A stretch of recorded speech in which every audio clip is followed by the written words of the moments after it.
All right, 3, 2, 1.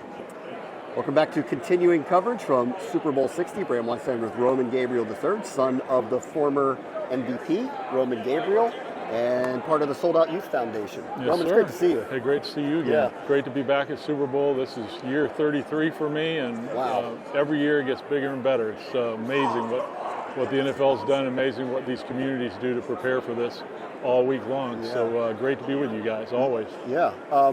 It is very important for you to share the legacy of your father. Mm-hmm. Can you kind of talk about that and why that's been so important to kind of preserve the legacy of his Well, career? you know, strictly from a football standpoint, we want to get him in the Pro Football Hall of Fame. He's in the Pro Football Quarterback Hall of Fame. He's in the College Hall of Fame. He just got inducted in the Asian Hall of Fame last fall. So our goal is to get him in the NFL Hall of Fame. And for me, it's more of a legacy of not only what he accomplished on the field, which was amazing, but the platform that he had off the field. You know, Yeah. he gave over $11 million to different charities. He threw himself into children's charities. He was involved in the military, police force.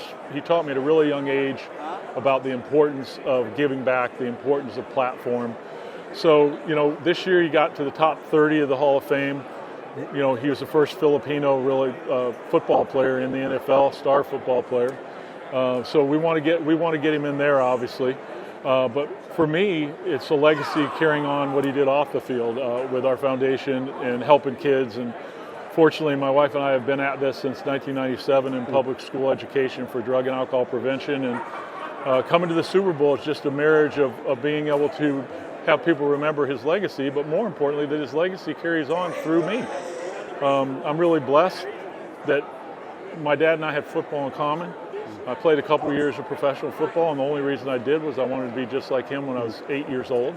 So I know what it's like to go against a lot of pushback when you say when you're 8 you want to be a pro football quarterback like your dad.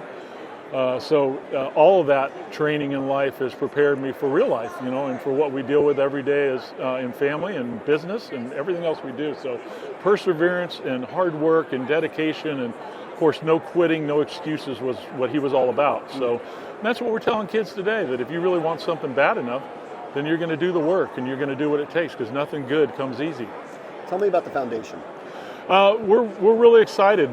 We've been around since 2008. We started our drug and alcohol prevention program in public schools back in 2014.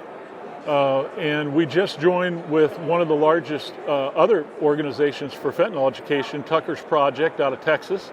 We're now between the two of our organizations in 16 states teaching in classroom online fentanyl education to K-5 through K-12.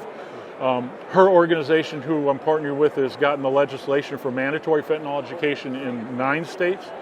And we're working with the ONDCP and the Trump administration about a national fentanyl education in classroom campaign. So here, just before I came over today, I was in Abraham Lincoln High School, Galileo Academy with Fiona Ma, who's going to be the next Lieutenant Governor of California. They passed a law here for mandatory fentanyl education 2 years ago, but it won't be funded because the government's in the red. So I'm working with Fiona and her team about accessing, you know, funding and grant funding so that we can bring this program to California. So we've kind of put together a template for drug and alcohol prevention and for online education. So in a nutshell, for your people out there, all the schools have a computer dissemination system that includes a portal for parents, that includes a portal for staff administration, and a portal for students. So if you provide the same research information online to all of them, then you're really reaching every parent and every student through their already existing successful dissemination system.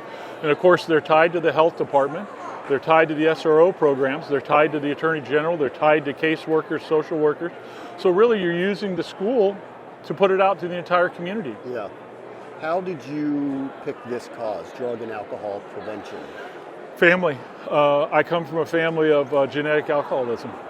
My dad, like Brett Favre, struggled with alcohol and pain pills at one time in his life from all the injuries that he had. Yeah. And I've talked to Brett. Brett is a big supporter of this program because he had the same problem, very seriously, very publicly. Yes. And he admits that, you know, it wasn't of his doing It was basically a pain situation where they gave him the opioids and the medication, and he was hooked. Yeah. There are some people that are genetically coded that way. Certainly, people didn't know then what they know now about these drugs. And they never talk about them. So, the goal has always been for us, what's the fastest way to educate? What's the simplest way, the least amount of resistance from public schools? Because right now, public schools are understaffed, overworked. They have a situation in place where they have a very strict testing curriculum, so they don't have a lot of time for extracurricular programs. They don't want to take kids out of the classroom for assemblies for the most part because of missing valuable classroom time. So we just put together something that's workable that can happen in an elective class, homeroom, or PE health. Yeah. And you can document it because the kids are in the classroom. Yep. It's incredible work you're doing, Roman. Well, Thank you so much. that. Appreciate Thank you guys. Thank you. Appreciate y'all.